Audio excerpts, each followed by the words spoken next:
جب اللہ چاہے گا تو سب کچھ بدل جائے گا۔ جو اب تک نہیں ہو سکا ایسا نہیں ہے کہ وہ اب کبھی نہیں ہو پائے گا۔ جو اب تک نہیں مل سکا ایسا نہیں ہے کہ وہ اب کبھی نہیں مل سکے گا۔ جس منزل کا انتخاب عرش والے نے کر رکھا ہے اس تک پہنچنے سے تمہیں دنیا کا کوئی راستہ نہیں روک سکتا۔ ضروری نہیں جو مانگا جائے وہ اسی وقت مل جائے، اور یہ بھی تو ضروری نہیں کہ جو نصیب میں نہیں لکھا وہ پھر کبھی نصیب کا حصہ نہ لکھا جائے۔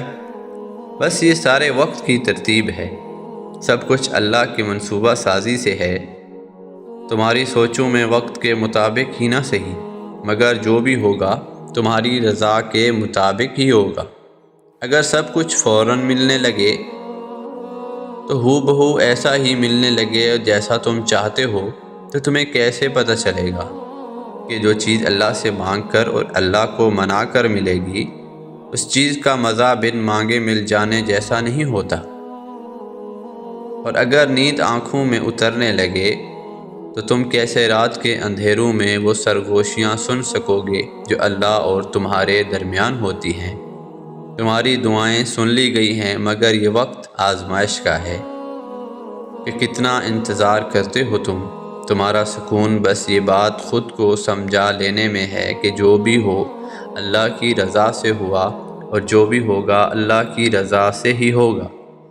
تو اگر دل کی حقیقت پہ منانا مشکل ہو گیا ہے تو اس کو منا لو جو حقیقت کو بدل سکتا ہے، اور اس کو منانے کی ایک ہی تدبیر ہے: دعا، صبر، یقین اور انتظار۔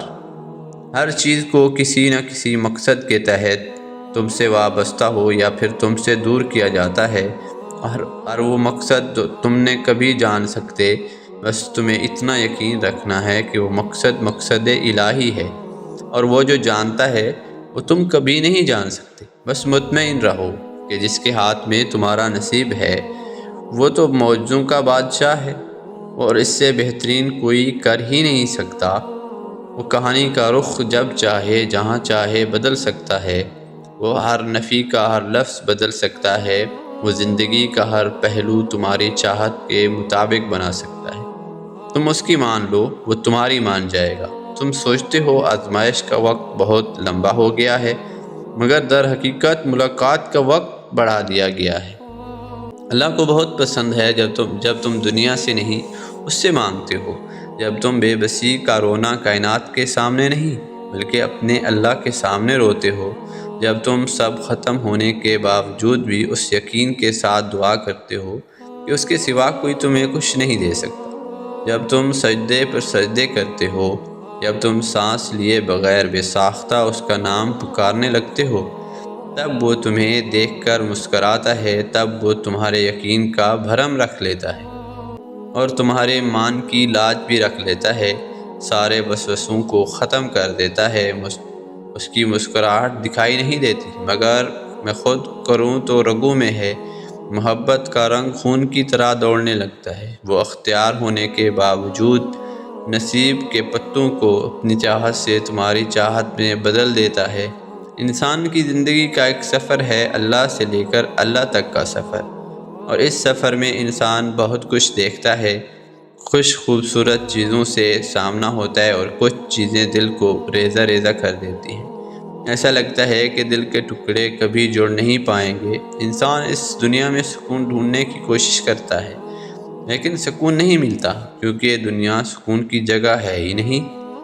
زندگی کی تھکان، ٹوٹا دل، بکھری روح لے کر اکیلا رہ جاتا ہے، کیونکہ انسان غلط جگہ سکون کو تلاش کرتا ہے، اس دنیا سے محبت کی امید کر بیٹھتا ہے، اور پھر یہ دنیا تو کسی کی ہے ہی نہیں، کیونکہ محبت اور سکون دنیا سے نہیں بس خدا سے ملتا ہے۔ جس نے دل بنایا اس نے اس کا سکون بھی وہیں رکھا ہے۔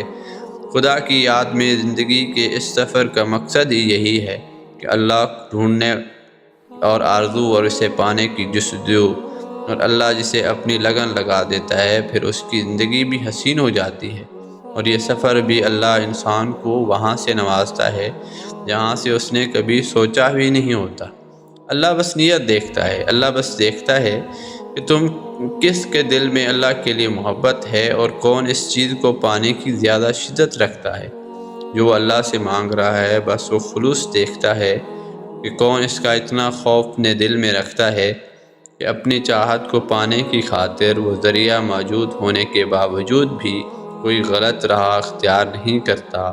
وہ بس طلب دیکھتا ہے کہ کون اس کے انعام کی طلب رکھتا ہے اور پھر اس طلب کی خاطر صبر کرتا ہے۔ بس یہی سب دیکھ کر اللہ فیصلہ کرتا ہے اور کس کو کب کتنا دینا ہے۔ اور جو انسان اللہ کی اس آزمائش پر پورا اتر جاتا ہے وہ بے پناہ غموں اور تکلیفوں کے باوجود بھی اللہ سے مانگنا نہیں چھوڑتا، تو پھر اللہ اسے غیب سے عطا کرتا ہے اور پھر اللہ دیتا ہے۔ اور یاد رکھو جب اللہ دینے پر آتا ہے تو اتنا دیتا ہے کہ انسان کا دامن تنگ پڑ جاتا ہے، لیکن اللہ کی رحمتوں کی روانی نہیں رکتی۔